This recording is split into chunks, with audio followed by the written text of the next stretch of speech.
NBA prospect Emoni Bates, ladies and gentlemen, has a whole lot of potential and drawing a lot of eyes, and he is projected to be a late first to a mid second round pick, ladies and gentlemen. So this is going to be an intriguing situation involving him.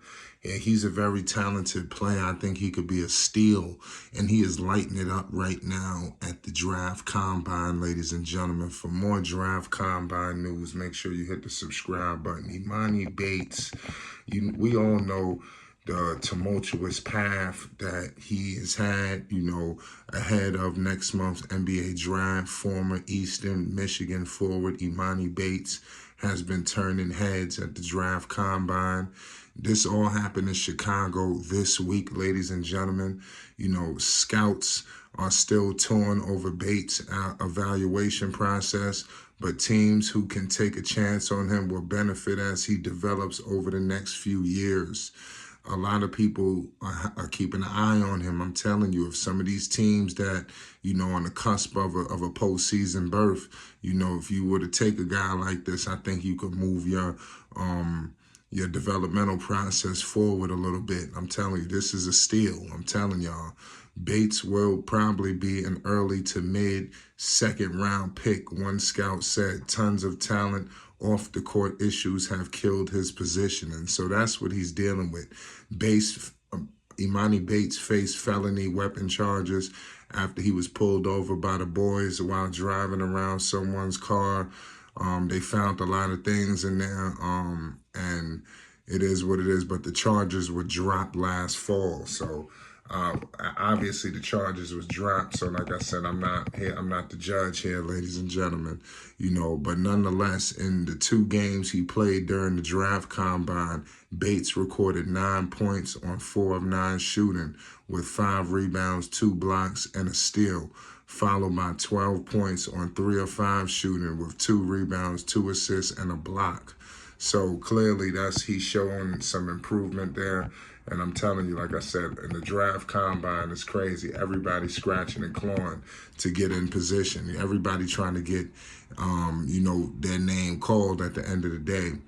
The 19-year-old was once considered a top 5 prospect in the class of 2021, ladies and gentlemen. But his college career at Memphis got off to a tough start due to his injuries. Upon transferring to Eastern Michigan, he averaged 19.2 points and 5.8 rebounds per game, ladies and gentlemen. So clearly he needed a little bit more, space on the floor to operate. And you seen what happened when he got more opportunity. He turned it up. If Bates managed to reach his full potential, the team that takes a chance on him will be getting a hidden gem in the 2023 NBA draft. That's what a lot of scouts are predicting for Mr. Emoni Bates. Let me know y'all thoughts on him as well. Have y'all been following his journey? Because it's been a crazy path, to say the least. A lot of teams that, like I stated before, who could steal him. Like he could potentially go to a playoff team. I'm looking at the Charlotte Hornets. They have a late first round pick. Should they take a chance on him? At the end of the day, a lot of teams right now, they're not going to take a chance on a guy who could potentially wreck their whole entire situation.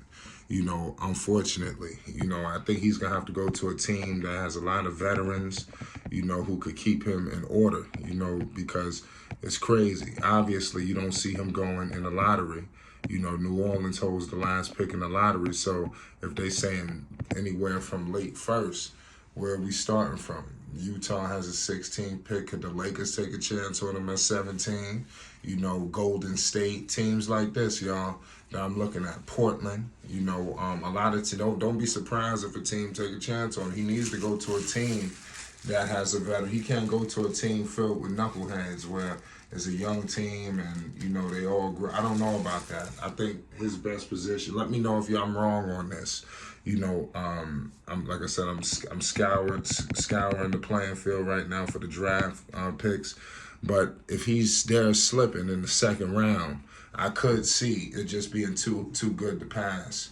You know, and I think that's going to be potentially what's going to happen with him. I think he's going to be sitting for a while. We're going to be like, oh, man, he's still on the board. He's still on the board. And I think a team just going to swoop in. Could it be the Spurs? It's going to be intriguing where some of these players go. I think we kind of already know what's going to happen up top. But I think this time in a long time, the NBA draft is going to be intriguing on where these players get drafted, you know. And like I said before, man, it's so many teams that need a guy like this who could come in and rebound, who can stretch the floor. This is like the quintessential big man, you know, that they want in the league, a good stretch four, you know, and teams need this. You know, a lot of teams could use him. You know, does he fit in with the developmental process in Detroit? You know, what about, like I said, we stated the Spurs, Orlando, Sacramento. I'm looking at the late second round picks too. Like I said, if he's sitting there in the second, nobody going to pass up. I mean, I understand the legal issues and things of that nature. But when the talent is that good and he's just sitting there for the taking, it's going to be hard-pressed for a team to just say, you know what, I'm just going to keep passing up on him. I don't know about him. I'm just going to keep passing. It's not going to continue to happen like that, ladies and gentlemen. So I do expect him to be selected, and he's going to be a steal. I remember when Lance Stevenson got picked up in the second round by the Indiana Pacers. You know, that was a big-time steal. Look at all of the big steals. You look at Draymond Green. You know, you look at Isaiah Thomas. What was he, the last pick in the first round? You know, and that's Isaiah Thomas, you know, IT. So there's many steals, y'all. You know, the draft is going to be crazy. You obviously know this is the Victor Wembanyama draft. He completely, like I said, cast a cloud over everybody, including the Scoot Hendersons, including the Brandon Millers. It's like it's Victor Wembanyama and everybody else. You know, it's like Victor is the ultimate prize of the ultimate. You know, and he's gonna come in with a lot of hype. And like I said, after him, then it seems like the NBA draft starts. You know, because you don't know what's gonna happen. You don't know what's going to go down, and it's going to be intriguing to see where Emoni Bates falls in all of this. The draft combine is very explosive this year. You got a lot of top-tier talent. We're going to be documenting some marquee players that are there, you know, and making a name for themselves as they try to get themselves positioned for the NBA draft, which is a month away. Make sure you subscribe to Flight Sports. We will be covering the draft. We will be covering everything involving these young players and their journeys in the NBA. These picks are going to be coming in, man. Like I said before, man, the NBA draft is here, man. It's Flight Sports TV. If you're an Emoni Bates fan, hit the subscribe button if you want more news, updates, and more involving him and beyond. You already know what it is. We're going to be live tonight. Make sure y'all tune in. Peace and love.